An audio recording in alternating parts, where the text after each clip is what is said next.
The early morning light had only just begun to slip through the wide glass windows of the office building when Anna walked into the long hallway.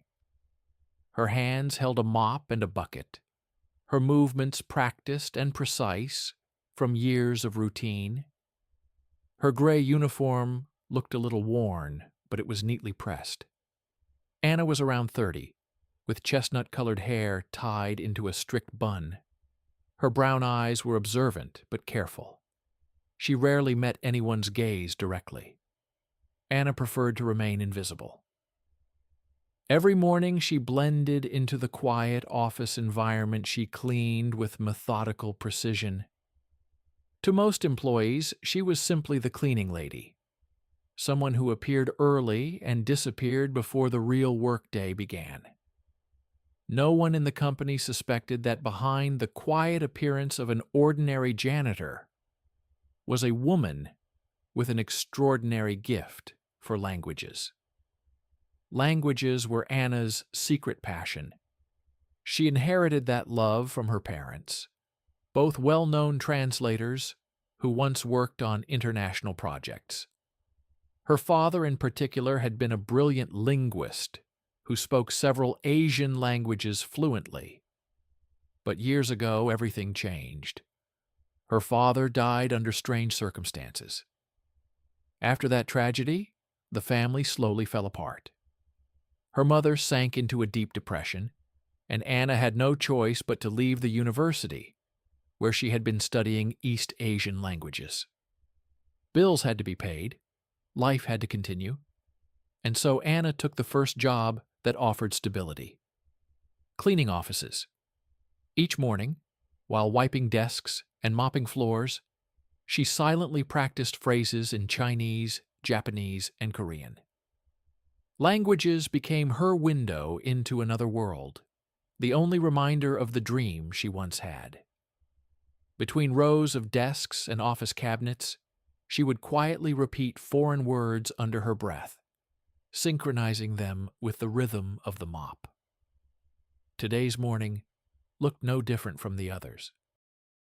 Anna wiped the glass partitions between offices and carefully cleaned the manager's desks, making sure not to disturb the expensive electronics. Her movements were professional and almost weightless. It was as if she disappeared into the room itself. The only sign she had ever been there was perfect cleanliness. In the corner of the office hung a large world map. Anna sometimes paused beside it, letting her eyes travel across continents and countries. To her, each country wasn't just a place on the map. It was a universe of languages, cultures, and stories. Her hands, now used to holding cleaning tools, still remembered the feeling of dictionaries and textbooks. Most employees treated her like part of the background, a quiet woman who cleaned the office early in the morning and vanished before the workday began. They didn't know that behind her modest appearance was a sharp, linguistic mind, capable of translating several languages almost instantly. For now, that talent was hidden, like something preserved in time, waiting. Every day was rehearsal. Every overheard conversation was an opportunity to learn something new. Anna never considered herself unlucky. In fact, she believed life simply placed her on a temporary detour.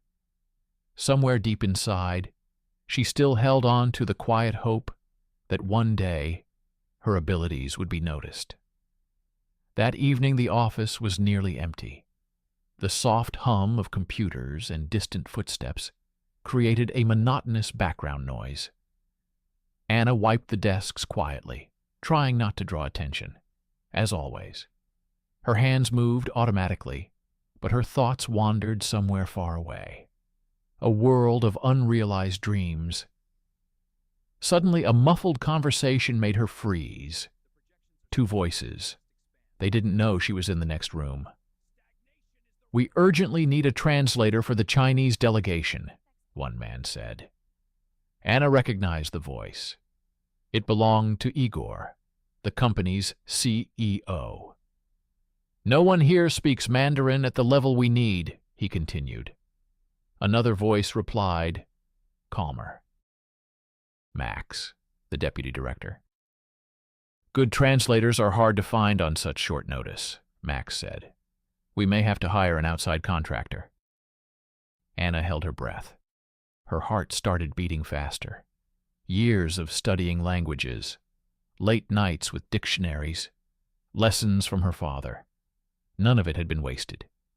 She spoke Chinese almost fluently. Inside her mind, two voices argued. Don't get involved. Stay invisible. But another voice, stronger, braver, pushed back. They need help. Slowly, overcoming fear, Anna stepped forward. Excuse me, she said quietly.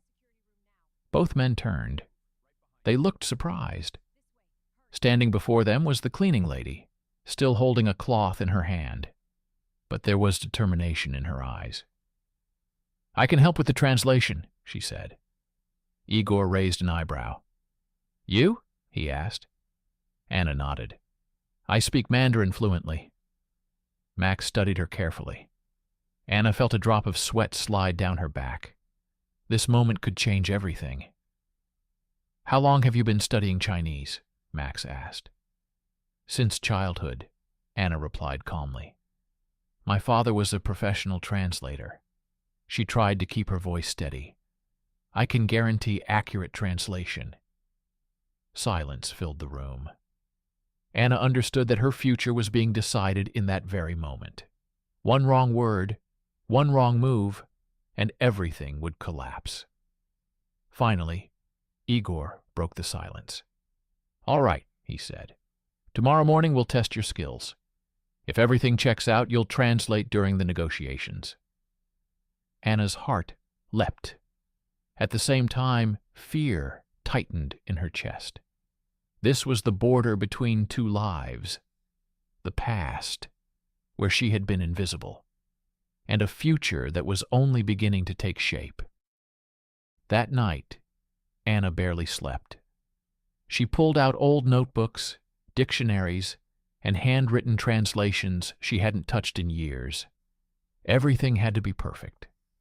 This wasn't just translation.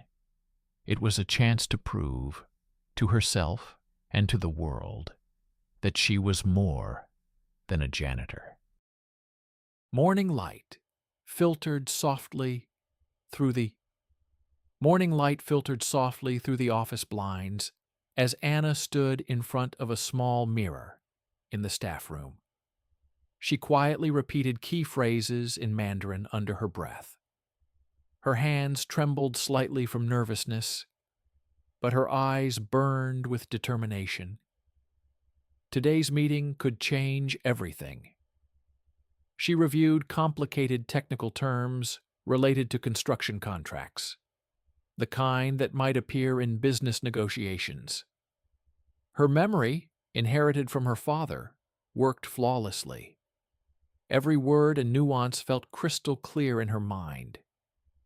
When Anna entered the conference room, the atmosphere was tense. Igor, the company's CEO, looked at her with open skepticism. He still couldn't quite believe that their cleaning lady claimed to speak Mandarin fluently. Max, on the other hand, watched her carefully. Anna stood to the side of the table. She wore a simple but neat suit she had prepared the night before. She didn't look like a professional translator, more like a quiet office assistant. But appearances were about to deceive everyone. The representatives from the Chinese company began speaking quickly, using complex professional vocabulary. Anna didn't hesitate.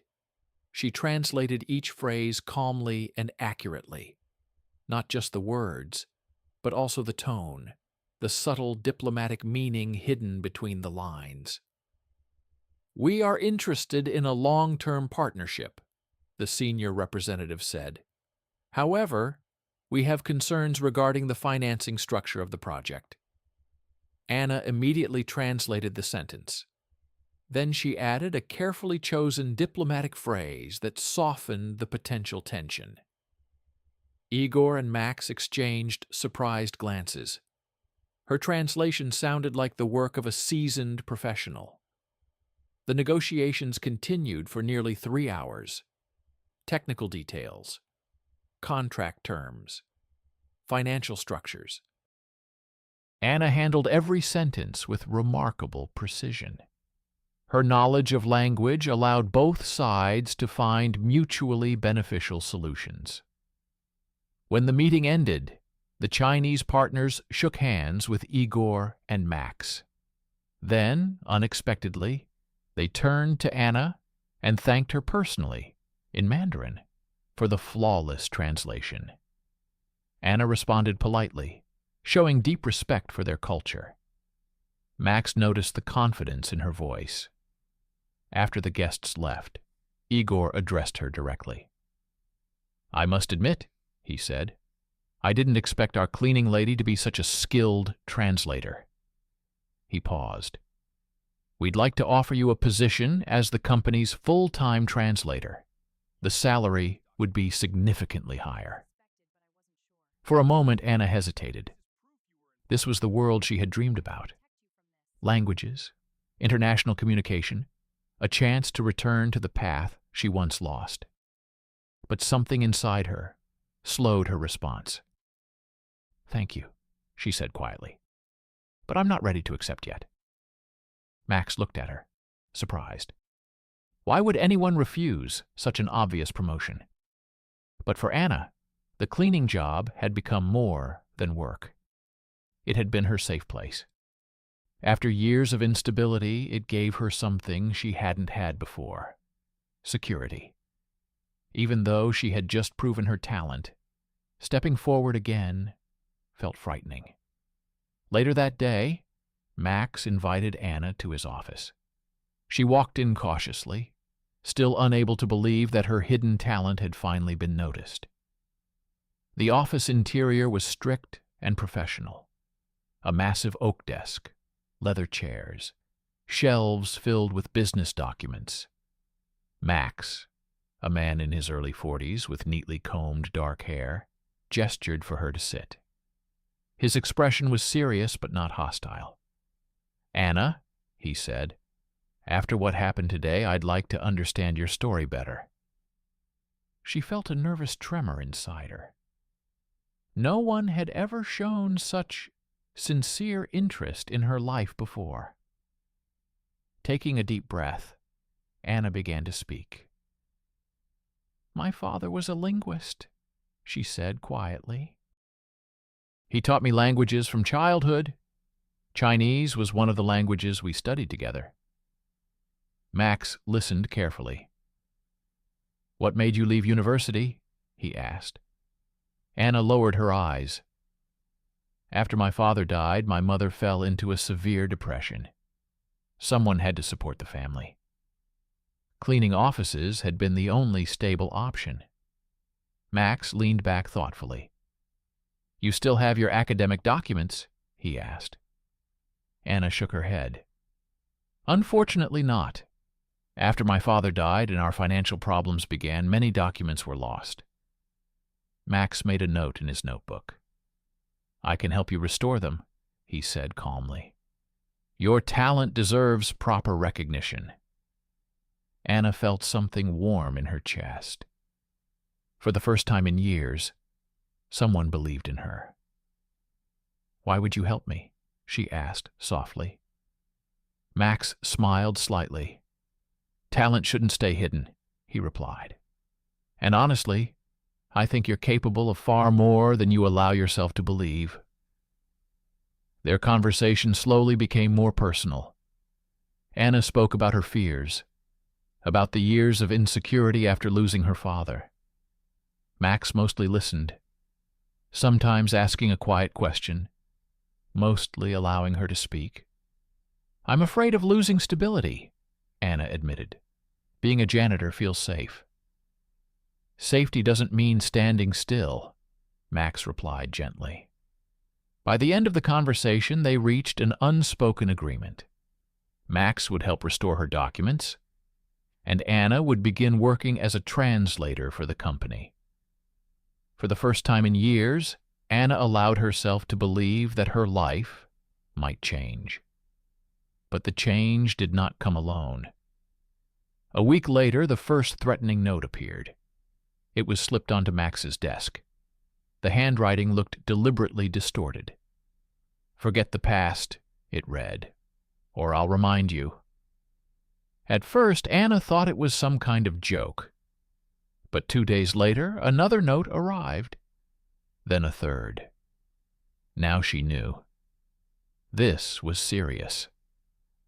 Max noticed her anxiety during the morning meeting. Her hands trembled slightly. After the meeting ended, he approached her. "What's going on?" he asked quietly. Anna slowly pulled the notes from her bag and placed them on the desk. Max read them carefully. His expression darkened. "Andre needs to see this," he said. Andre was the head of the company's security department. Within an hour, the three of them sat together in Max's office. The atmosphere was tense. "Tell me everything," Andre said. Anna finally revealed a story she had kept hidden for years. A woman who had once been close to her mother. A betrayal. Financial fraud that had destroyed her family after her father's death.